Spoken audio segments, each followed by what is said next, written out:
በዚህ ዘመን እንደ ወጣት ምን መስራት እንችላለን? በዚህ ዘመን እንደ ወጣት ብዙ ስራዎችን መስራት እንችላለን። ስራዎችንም ለመስራት ስናስብ አንደኛ ነገር ማሰብ ያለብን ወር ጠብቀን የምናገኘውን ስራ ብቻ ሳይሆን ከተቻለ በየሁለት ሳምንት ገቢ የሚያስገኝ ስራ፣ ከተቻለም በየሳምንቱ ገቢ የሚያስገኝ ስራ፣ ከተቻለ በየሶስት ቀኑ ገቢ የሚያስገኝ ስራ፣ ከተቻለም በየቀኑ ገቢ የሚያስገኝ ስራ ለመስራት ማሰብ አለብን ማለት ነው። በየቀኑ ብቻ አይደለም፣ በየሰዓቱ በየሰከንዱ ራሱ ገቢ ሊያስገኝ ስራ ማሰብ አለብን ማለት ነው። ትልቁ ነገር ለመስራት መስራቱ ሳይሆን መስራት እንደምንችል፣ መለወጥ እንደምንችል፣ ከራሳችን አልፈን ለሌሎችን መትረፍ እንደምንችል ማሰቡ ሀሳቡን መቀበሉ ነው ትልቁ ነገር ማለት ነው። ስለዚህ ምን ልንሰራ እንችላለን? አንደኛ ነገር ለመስራት ማሰብ ያለብን የሚያስደስተንን ስራ፣ የምንወደውን ስራ፣ ጸጋችንን፣ ተሰጥኦአችንን ብናደርገው ብንሰራው የማይሰለቸንን ነገር ምናልባት እንደ ቀልድ የምናየው ነገር እኛ ውስጥ እኛ የምናውቀው ግን ሰዎች የማያውቁት ጥቅም የለሽ የመሰለንን ነገር ለመስራት ማሰብ፣ መስራት ደግሞ ከቻለን እሱን ደግሞ ወደ ገበያ ማውጣትና ለመሸጥ መሞከር አሪፍ ነው፣ መልካም ነው ማለት ነው። ሁለተኛ ልንሰራ የምንችለው ነገር ወላጆቻችን የሚሰሩትን ስራ ልንሰራ እንችላለን። ወላጆቻችን ብዙ ጊዜ ወላጆቻችን የሚሰሯቸውን ስራዎች እንንቃለን። በተለይ ደግሞ ከሙያ አንፃር ማለቴ ነው። ወላጆቻችን ብዙ ሙያዎች አሏቸው። ብዙ የ የራሳችን የሆነ የዚች ሀገር የሆነ ሙያ አለና ያንን የወላጆቻችን ስራ ቴክኖሎጂ በመጨመር በማዘመን እና መልካም በጣም ከራስ አልፎ ለሌሎች የሚተርፍ እና ብዙዎችም ተቀጥረው ሊሰሩበት የሚችሉት አይነት ስራ ማድረግ ይቻላል። ወላጆች የሚሰሯቸውን ስራ አክብሮ ከተቻለ ደግሞ ቴክኖሎጂ ጨምሮ አ በተሻለ ሁኔታ መስራት ራስንም ሌሎችንም መለወጥ ይቻላል። ሌላኛው ያልታወቀ ነገር መስራት። አንዳንድ ጊዜ ሰው ሰርቶት የማያውቀውን ነገር አለ ተብሎ የማይታሰበውን ነገር አ መስራት እንችላለን። አንዳንድ ጊዜ ሀሳባችን አእምሮአችን እንዲያስብ ከፈቀድን በዚህ አእምሮአችን እግዚአብሔር እንዲፈጠር አድርጎ ስለሰራው መፍጠር ይችላል። ስለዚህ ማንም ሰርቶት የማያውቀውን ስራ መስራት፣ ሌሎችም እንዲሰሩ ማድረግ እንችላለን ማለት ነው። ሌላው የማማከር ስራ መስራት እንችላለን። ሰዎችን በተለያየ ነገር ማማከር፣ ምክር መስጠት፣ አ የማማከር ስራም ትልቅ ስራ ነው። ሌላው የማስተዋወቅ ስራ የሰዎችን ስራ ማስተዋወቅ፣ ፕሮዳክቶቻቸውን ማስተዋወቅ፣ የሚሰሩትን ሰርቪስ ካላቸውም አገልግሎታቸውን ማስተዋወቅ እና ሰዎችን ማስተዋወቅ፣ ስራቸውን ማስተዋወቅ እና ያንን በማድረግ የማስተዋወቅ ስራ በመስራት ገንዘብ ማግኘት ይቻላል። አሁን ምናልባት ዘመኑ የዲጂታል ኤጅ ስለሆነ ከዚህም ወጣ ብለን ማሰብ እንችላለን። ለምሳሌ አካባቢያችንን አይተን ይሄ የማይመለከታቸው ሰዎች ካሉ የራሳችንን ፈጠራ አክለን በተለየ መልኩ የማስተዋወቅ ስራ መስራት እንችላለን። ሌላኛው የማስጠናት ስራ ነው። በተለያየ ጉዳይ ላይ አካዳሚክስ ይሁን ሌሎች ነገሮች ላይ ማስጠናት፣ ማስተማር እሱም ትልቅ ስራ ነው።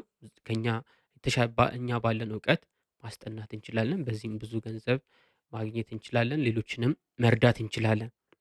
ነገሮችን ሌላኛው ነፃ አገልግሎት መስጠት ስራ፣ ነፃ አገልግሎት የመስጠት ስራ። ሁል ጊዜ ገንዘብ መጠበቅ የለብንም። አንዳንድ ጊዜ እኛ ከምንፈልገው ከራዕያችን፣ ከነገያችን ከምናስበው ነገ መሆን እንዲኖረን ከምንፈልገው ነገር አንፃር አጠገባችን ያሉ በአካባቢያችን ያሉ ሰዎች የሚሰሯቸው ስራዎች ካሉ በእነሱ ድርጅት ውስጥ በነፃ አገልግሎት በመስጠት የእነሱን ስራ እኛ ነገ መስራት የምንፈልገውን ነገር መማር፣ ማወቅ፣ ሰው እንዴት እንደሚያስተዳድሩ፣ ከሰዎች ጋር እንዴት እንደሚግባቡ፣ እቃዎቻቸውን እንዴት እንደሚሸጡ፣ አገልግሎት የሚሰጡ ከሆነ እንዴት አገልግሎት እንደሚሰጡ እነዚህ ነገሮች በነፃ መማር እንችላለን። ልምድ ራሱ በዚህ ከማስተርስ አያንስ 2 አመት መስራት እና ማስተርስ መስራት እኩል ነው ይባላል። ስለዚህ ነፃ አገልግሎት በመስጠት መማር ማወቅም አንዳንድ ጊዜ ደግሞ ለተሻለም እድል የስራ እድል በር ከፋች ሆኖ ልናገኘው እንችላለን ማለት ነው። ሌላኛው ችግሮችን የመፍታት ስራ። በዚህ እኛ ችግር መፍታት ከቻልን ሰዎች ለችግራቸው እኛ ጋር መፍትሄ ካለ ከእኛ ችግራቸውን የሚፈታ መፍትሄ በገንዘባቸው ከመግዛት ወደኋላ አይሉም።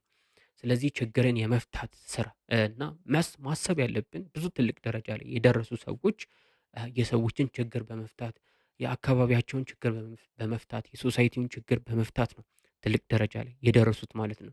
ስለዚህ ገንዘቡ ላይ ትኩረት ካደረግን ገንዘቡ ከኛ ይሸሻል።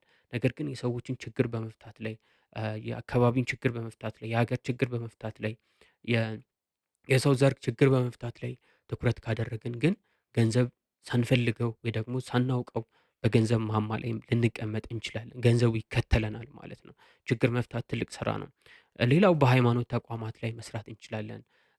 በየሃይማኖታችን እ፣ በሃይማኖት ተቋማት ላይ በጎ አድራጎት ስራዎች ላይ እ፣ መስራት እዛ አካባቢም ካሉ ሰዎች ጋር መስራት እንችላለን። ሌላኛው ቤታችንን ማሳመር እ፣ አሁን እያወራን ያለነው ለወጣት ነው፣ ለቲኔጅ ለሃይስኩል ተማሪ ነው፣ ለዩኒቨርሲቲ ተማሪ ነው እና ቤታችሁን ክላሳችሁን፣ ሩማችሁን ሰው የሚኖርበት አድርጋችሁ ቀለም መቀባት፣ ማጠብ፣ ማስተካከል፣ ማሰማመር ሰው የሚኖርበት የሰው ክብር ያለው ሰው የሚኖርበት አልጋ የክብሩ ያለው ሰው የሚኖርበት ክላስ አድርጋችሁ ማሳመር ስትነሱ እና ጠዋት አይኖቻችሁን ስትገልጡ እንድታስቡ ፈጠራ መልካም ነገር እንድታስቡ አዳዲስ ሀሳቦችን እንድታስቡ ብሩህ የሆነ ጭንቅላት እንዲኖራችሁ የሚያደርግ ክላስ ልታደርጉት ቀለም መቀባት ትችላላችሁ፣ ማሳመር ትችላላችሁ እና እ፣ የሆነ አንዱ ከሌላው ጋር የተደራረበ ሳይሆን